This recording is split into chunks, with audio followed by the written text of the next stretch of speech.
खरं तर इथे येणारा, या सोहळ्यात सहभागी होणारा प्रत्येक वारकरी आधी इंद्रायणीमध्ये स्नान करतो, मग माऊलींचं दर्शन घेतो आणि त्यानंतर वारी सोहळ्यात सहभागी होतो। यंदा मात्र या सगळ्यापासून वारकऱ्यांना वंचित राहावं लागतंय। त्यांच्या भावना जाणून घेतलेल्या आहेत आमचे प्रतिनिधी गोविंद शेळके यांनी। आषाढी वारीसाठी आळंदीत आलेल्या वारकऱ्यांसाठी पर्वणी असते ती अर्थात ज्ञानेश्वर महाराजांच्या पादुका मंदिराला जायचं, त्याआधी इंद्रायणीमध्ये आपले पाय बुडवायचे, स्नान करायचं आणि प्रदक्षिणा पूर्ण केल्यानंतरच आषाढी वारीमध्ये सहभागी व्हायचं। मात्र यावर्षी मागच्या 4-5 दिवसापासून जो काही धो पाऊस बरसतोय, त्यामुळे आताही इंद्रायणी नदीला मोठा पूर आहे। जो मुख्य पूल आहे मंदिराला जाण्याचा तो आणखीही बंद आहे आणि अगदी त्या मंदिराकडे टक लावून बसलेले हे वारकरी आहेत, ज्यांना अगदी समोर इंद्रायणी दिसते आहे। इंद्रायणीच्या बाजूला संत श्रेष्ठ ज्ञानेश्वर महाराजांचं मंदिर दिसत आहे, पण ते काही करू शकत नाहीत, हात जोडतायत आणि पुढे निघून जात आहेत। आणि हे बहुधा मागच्या अनेक वर्षात पहिल्यांदा होत आहे। खरं तर कोरोनाच्या काळामध्ये 4-5 वर्षापूर्वी एकदा परिस्थिती निर्माण झाली होती, मात्र त्यावेळेस सगळ्यांना प्रतिबंध घालण्यात आला होता। आता मात्र समोर इंद्रायणी वाहताना दिसते आहे, मंदिर समोर आहे, पण त्याचं दर्शन घेता येत नाही। अगदी इथं आलेले लोक वर हात जोडतायत आणि पुढे आषाढी वारीमध्ये सहभागी होत आहेत।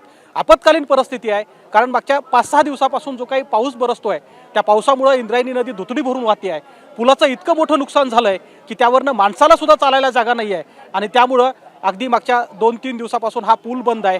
जे लोक आपल्याला त्या तीरावरती दिसत आहेत ते इंद्रायणीच्या पलीकडच्या बाजूला आहेत, जे मंदिरा साईडला आहेत आणि बरेच लोक जे अगदी आषाढी वारीसाठी इथं आले होते ते मात्र अडकून पडलेत। काय दर्शन झालं? नाही दर्शन झालं, तर पूर आहे ना। किती वेळ झाला? काल आलोय। मग कालपासून किती वेळ थांबला? आत्ताच आलोय पहिल्यांदा। अच्छा, पण असं होतंय कधी की समोर इंद्रायणी वाहताना दिसतेय, मंदिर पलीकडे पण जाता येत नाही? नाही, असं कधी झालेलं नाही ना, झालेलंच नाही ना अजून। आता हे पहिल्यांदाच झाले ना। पण वाटतंय जाऊन दर्शन घ्यावं? दर्शन तर जाऊन घ्यावं, पण जायचं कसं आहे? जायचं रस्ताच नाही, कालपासून उभेच आहे इथं। नाही, आपण सहकार्य केलं पाहिजे। आपण बघताय उड्या डोळ्याने की किती दुरावस्था झाली आहे रस्त्याची, पण वारकरी म्हणून काय भावना आहेत की इथं आल्यानंतर वारकरी आल्यावर पहिल्यांदा काय करतात आणि एकूण आजच्या दिनचर्या कशी असते? वारकरी म्हणून जे आलो ते आम्ही दर्शनासाठी, आणि एवढीची अपेक्षा आहे किंवा इथं आल्याच्या नंतर दर्शन घडावं। पण यावर्षी म्हणजे पावसानं पुणे जिल्ह्यावर पूर्ण हाहाकार माजविलेला आहे आणि त्याच्यामुळं काही या प्रशासनाची बी जरा थोडीफार हे या। मग हात जोडले इथून? हो, हात जोडले। झालं का दर्शन? हो, दर्शन झालं। आम्ही देवाच्या दर्शनासाठी वारीसाठी आलो।